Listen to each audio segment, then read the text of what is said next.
Bien-aimé dans le Seigneur, bonjour, bonsoir, ça dépend de là où tu me suis. Alors, une fois de plus, je viens encore auprès de toi pour te faire voyager dans mon univers céleste. Alléluia. Alors ce soir, j'aimerais te parler de l'intimité avec le Seigneur. Amen. C'est quoi l'intimité avec Dieu? L'intimité avec Dieu, j'aimerais d'abord te dire que ne dépend pas de tout le monde, ni de tes parents, ni de tes amis, ni de ton pasteur, ni de qui que ce soit, ni de toutes les personnes qui peuvent t'accompagner dans ta marche. L'intimité, c'est une vie singulière, spirituelle. J'aimerais te dire que lorsque tu rentres en intimité avec Dieu, c'est là que tu apprends à le connaître et à parler avec lui. L'intimité avec Dieu, c'est une décision que tu peux prendre juste avec Dieu, pas aucune autre personne. Je te donne un exemple simple. Tu sais, lorsque tu te retrouves dans la salle de bain, tu es en intimité. Il n'y a personne, il n'y a que toi. Ce qui est intime, c'est ce que personne d'autre ne peut voir. Ce qui est intime, c'est ce que personne d'autre ne peut y avoir de l'accès, sinon que toi. Amen. Alors, j'aimerais t'interpeller ce soir à être en intimité avec Dieu. Et pour bien comprendre cela, je vais te ramener dans le livre, alléluia, de Matthieu 9, le verset 20 jusqu'au verset 22, qui dit ceci. Lis avec moi. Et voici une femme atteinte d'une perte de sang depuis 12 ans, s'approcha par derrière et toucha le bord de son vêtement, car elle disait en elle-même, « Si je puis seulement toucher son vêtement, je serai guérie. » Alors, lorsque je parcours ces écritures, ce qui attire mon attention, c'est le fait que cette femme-là puisse prendre une décision en elle-même. Ça veut dire que c'est quelqu'un qui est rentré en elle, qui a sorti quelque chose d'autre qu'aucune personne ne peut entendre, en disant, si je puis toucher ses vêtements, je serai guérie. Ce soir, j'aimerais t'interpeller, attirer ton attention, à être en intimité avec Dieu. Alléluia. Prends le temps de parler de toi avec Dieu. Prends le temps de poser des questions à Dieu et de l'écouter. C'est ça l'intimité avec Dieu. Nous avons l'habitude de nous mettre dans la prière, de dire des choses, de saturer notre atmosphère par des doléances. Mais une fois qu'on a fini ces prières, qu'on a eu à faire pendant 1 heure, 2 heures, nous n'avons pas eu le temps de l'écouter. Nous n'avons pas eu le temps de rester, de faire silence et de l'écouter.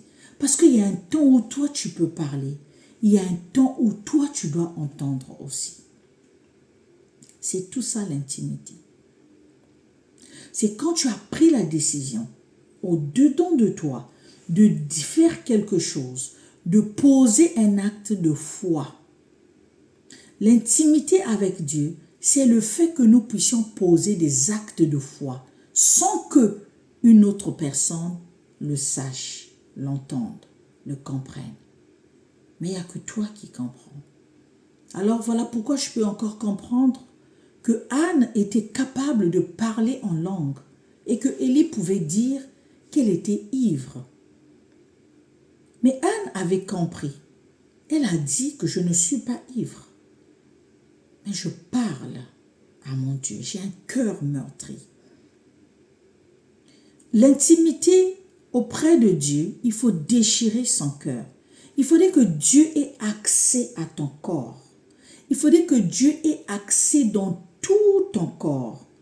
Il faudrait que Dieu ait cette opportunité-là de vouloir rentrer en toi, te comprendre, te lire et te dire des choses que tu dois mettre en pratique. Alors j'aimerais te dire que tu dises aussi toi, que si je puis toucher que son vêtement, sans que personne ne sache, que je passe par le derrière. Si elle était passée par le derrière, c'était pour que les gens ne la voient pas. Alors, change ta façon de prier. Que les gens ne te voient plus par le devant. Sinon, ils vont t'interrompre. Parce que si cette femme était passée par le devant, c'est qu'on devrait l'interrompre. On devrait la repousser. Mais elle est passée par le derrière. Elle a contourné. Il est nécessaire de contourner certaines choses, mais de ne pas passer par le devant. D'être en intimité, de rentrer en soi, afin que tu écoutes ce que Dieu te dit. Parce que dans ta conversion avec Dieu, il n'y a pas seulement que toi qui dois parler, mais il y a aussi lui. Il a dit, invoque-moi et je te répondrai. Que Dieu te bénisse, que le Seigneur te fasse du bien. C'était de la part de ta sœur, la sœur Ruth, la sœur Sandra, l'ambassadrice de Dieu. Si ce message t'a plu, n'hésite pas de le partager à une autre personne. Tu pourras sauver une vie et évangéliser avec moi. Que Dieu te bénisse. Bien-aimé dans le Seigneur, bonjour, bonsoir. Ça dépend de là où tu me suis. Alors, une fois de plus, je vais encore auprès de toi pour te faire voyager dans mon univers céleste. Alléluia. Alors ce soir, j'aimerais te parler de l'intimité avec le Seigneur. Amen. C'est quoi l'intimité avec Dieu? L'intimité avec Dieu, j'aimerais d'abord te dire que ne dépend pas de tout le monde, ni de tes parents, ni de tes amis, ni de ton pasteur, ni de qui que ce soit, ni de toutes les personnes qui peuvent t'accompagner dans ta marche. L'intimité, c'est une vie singulière, spirituelle. J'aimerais te dire que lorsque tu rentres en intimité avec Dieu, c'est là où tu apprends à le connaître et à parler avec lui. L'intimité avec Dieu, c'est une décision que tu peux prendre juste avec Dieu, pas aucune autre personne. Je te donne un exemple simple. Tu sais, lorsque tu te retrouves dans la salle de bain, tu es en intimité. Il n'y a personne, il n'y a que toi. Ce qui est intime, c'est ce que personne d'autre ne peut voir. Ce qui est intime, c'est ce que personne d'autre ne peut y avoir de l'accès, sinon que toi. Amen. Alors, j'aimerais t'interpeller ce soir à être en intimité avec Dieu. Et pour bien comprendre cela, je vais te ramener dans le livre. Alléluia. De Matthieu 9, le verset 20 jusqu'au verset 22, qui dit ceci. Lis avec moi. Et voici une femme, atteinte d'une perte de sang depuis 12 ans, s'approcha par derrière et toucha le bord de son vêtement, car elle disait en elle-même, « Si je puis seulement toucher son vêtement, je serai guérie. » Alors, lorsque je parcours ces écritures, ce qui attire mon attention, c'est le fait que cette femme-là puisse prendre une décision en elle-même. Ça veut dire que c'est quelqu'un qui est rentré en elle, qui a sorti quelque chose d'autre qu'aucune personne ne peut entendre, en disant, si je puis toucher ces vêtements, je serai guérie. Ce soir, j'aimerais t'interpeller, attirer ton attention à être en intimité avec Dieu. Alléluia. Prends le temps de parler de toi avec Dieu. Prends le temps de poser des questions à Dieu et de l'écouter. C'est ça l'intimité avec Dieu.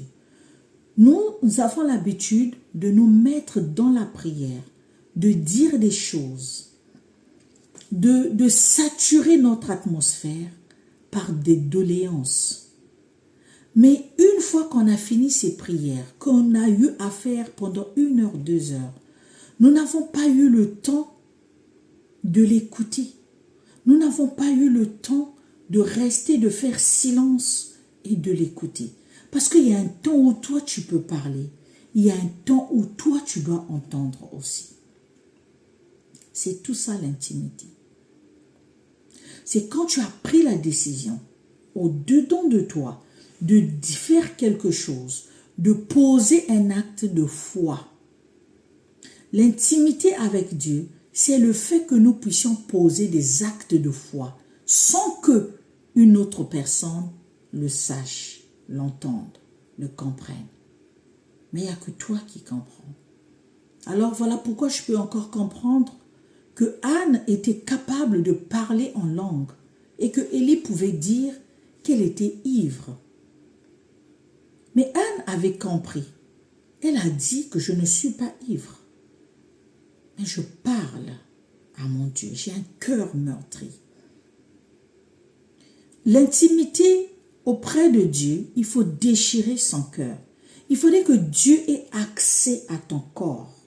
Il faudrait que Dieu ait accès dans tout ton corps. Il faudrait que Dieu ait cette opportunité-là de vouloir rentrer en toi, te comprendre, te lire et te dire des choses que tu dois mettre en pratique. Alors j'aimerais te dire que tu dises aussi toi que si je puis toucher que son vêtement, sans que personne ne sache, que je passe par le derrière. Si elle était passée par le derrière, c'était pour que les gens ne la voient pas. Alors, change ta façon de prier. Que les gens ne te voient plus par le devant. Sinon, ils vont t'interrompre. Parce que si cette femme était passée par le devant, c'est qu'on devrait l'interrompre. On devrait la repousser. Mais elle est passée par le derrière. Elle a contourné. Il est nécessaire de contourner certaines choses, mais de ne pas passer par le devant. D'être en intimité, de rentrer en soi, afin que tu écoutes ce que Dieu te dit. Parce que dans ta conversion avec Dieu, il n'y a pas seulement que toi qui dois parler, mais il y a aussi lui. Il a dit, invoque-moi et je te répondrai. Que Dieu te bénisse, que le Seigneur te fasse du bien. C'était de la part de ta sœur, la sœur Ruth, la sœur Sandra, l'ambassadrice de Dieu. Si ce message t'a plu, n'hésite pas de le partager à une autre personne. Tu pourras sauver une vie et évangéliser avec moi. Que Dieu te bénisse.